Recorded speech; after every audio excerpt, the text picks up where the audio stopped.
කියන්නකෝ. ඔව් නෑ මම පොඩක් හම්බෙන්න පුළුවන් කියලා. මේ නෝද? ඇමතුමා මං අද ගෙදර ඉන්නේ. හවසට අද හවසට නම් මට බැරි වෙයි ඇමතුමා. හෙට මං බලන්න. හරිනවා මට.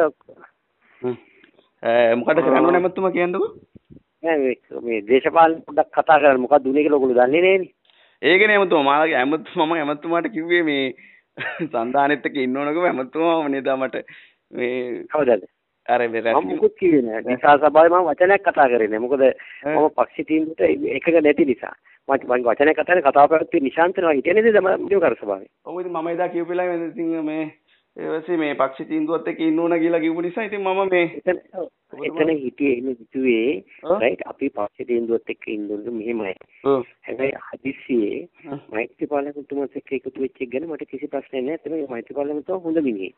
මට කිසි ප්‍රශ්නයක් නැහැ. අනිත් පැත්තෙන් ඉතින් දූෂණය ගැන අහුව මේ අඳු දූෂිතයි ගැන කතා දෙකක් නැහැ. මේ දැන් අමතුමාද කියන්නේ මොකද දැන් ජේච්චුකෙන් අයින්ට වෙලා දැන් සඳ මේකේම ඉන්නවද නැත්තම් කොහොමද? දැන් මේ ඒක දැන් අපිත් එක දැන් අපේ ඉන්න മന്ത്രി 29න් 21ක් ඉන්නේ මං ඉන්න මතේ. එතකොට මේ മന്ത്രിවරුත් එක්ක එකට වාඩි වෙලා කතා කරලා තීන්දුවක් ගන්න ඕනේ. දැන් අපිට වල සාය දෙන්න ඇවිල්ලි මොකද මං තනියෙන් තියෙන කෙනෙක් හරිනේ. ගොඩක් අපේ හාමුදුරන්ට ප්‍රශ්නයක් තියෙනවා ශ්‍රී ලංකා නිදහස් පක්ෂයේ හාමුදුරන් සඳීගෙන දෙන්නේ නැහැ. ඔව්. ඉතින් එතකොට ඒ සන්දාන පාර්ශවකරුවෙක් විදිහට මිසක් ශ්‍රී ලංකාවකට කෙලින්ම යන්න බෑ. ඒක අපේ ඔතොරිටි එකක් තියාගන්න පුළුවන් නේ බලපෑමක් කරන්න පුළුවන් ටීම් එකක් විදිහට හිටියමනේ. අපේ ප්‍රශ්නවලදී වැඩියක් වෙන්න බැරි වෙනවනේ. අපි දන්නවා අපේ මන්ත්‍රීන්ට අව ප්‍රශ්න දැන් වාගේ නගර සභාවේ ප්‍රශ්න ආවා. ඒ වගේ ප්‍රශ්න එනවනේ මන්ත්‍රීවරුන්ට. කවදාද වැඩියක්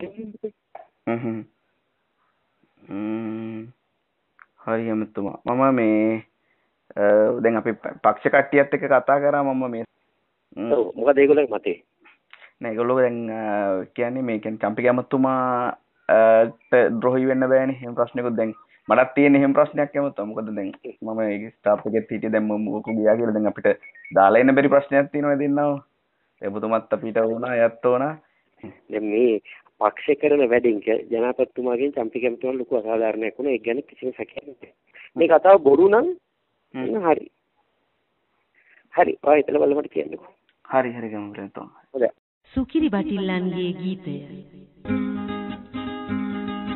සොඳුරු දසුන් ඇස තවරා ඇස සනසා ගනිල්ලා මියුරු බොජුන් දිව රඳවා දිව පිනවා ගනිල්ලා උදේ හවා දෝත නගා ඉතිරට වැඳ පුදල්ලා කන්ට දෙතොත් බොන්ට දෙතොත් රට උගසට දියල්ලා වාසි පිලට හුරේ දමා පිලෙන් පිලට යමල්ලා දී පුලිඳේ දිය බොර කර මූදට ආවඩල්ලා දනින් වැටි නලල ඔබා නිලතල අරගනිල්ලා කල දුටු කලවල ඉහගෙන මඩි තර කර ගනිල්ලා දෙස බස රස සුරකින ගරුරිය තුනි මෙහෙ වරෙල්ලා කවුසිලු මින අමාවතුර කසල ගොඩට දමල්ලා සුකිරි බටිල්ලන් එක්කල බයිලා පොළට ඇවිල්ලා රවි කිඤ්ඤා තාල අනුව කපිරි